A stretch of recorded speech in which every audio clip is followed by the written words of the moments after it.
In this presentation, I will argue that women and African Americans should always vote. What is the purpose of a vote? The purpose of voting is to choose leaders to represent us, to choose leaders that hold our values and are committed to implementing these values in our country and communities. Voting allows us to hold our leaders accountable because just as it gives us the power to vote someone into office, it also gives us the power to vote them out. I want to make it clear that I believe everyone should always vote. This being said, I believe it is especially important that women and African Americans always vote.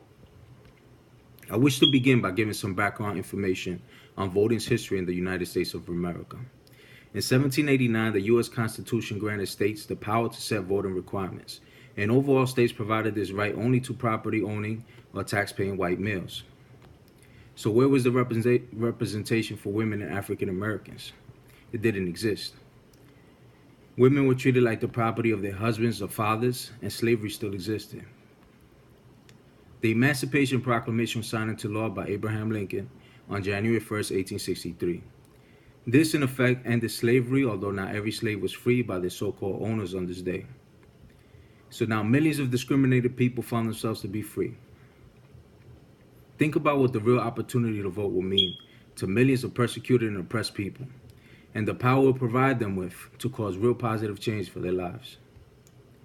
Remember, the purpose of voting is that it allows us to choose leaders that hold our values into office. Needless to say, African Americans were not given the right to vote right away. In 1868, citizenship is granted to all persons born in the United States by the 14th Amendment, paving the way to expand the rights of African Americans. In 1879, white men and free slaves are guaranteed the right to vote by the 15th Amendment. It declared the rights of citizens of the United States to vote shall not be denied or abridged by the United States or by any state on account of race, color, or previous condition of service. Opposing racist whites who understood this power, what it would give to African Americans, used every weapon in their arsenal to prevent and discourage African Americans from voting. They used violent acts from white supremacists, KKK groups, literacy tests, polling tax.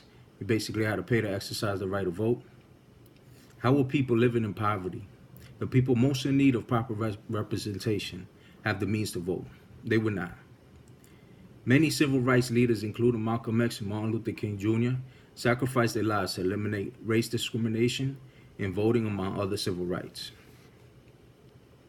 Many others have also died trying to ensure African Americans had the right to vote.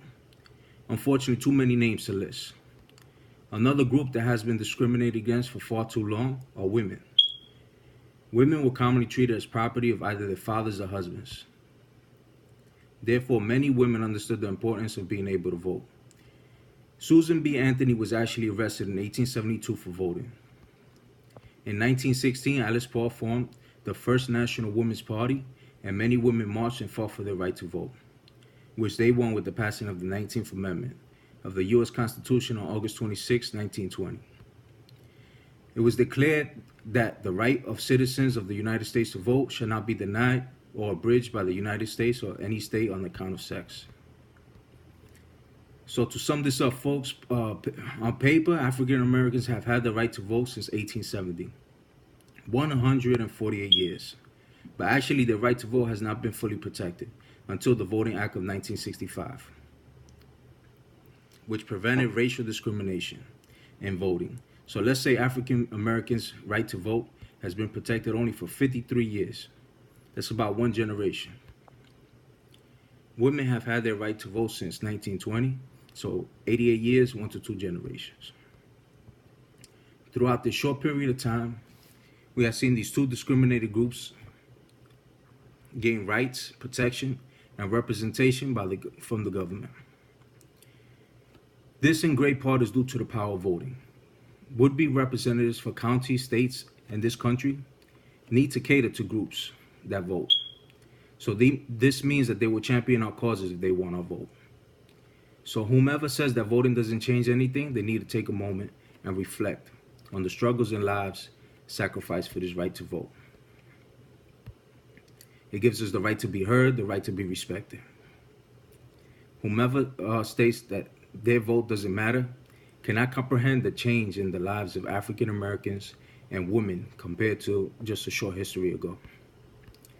Real rights have been gained throughout this time.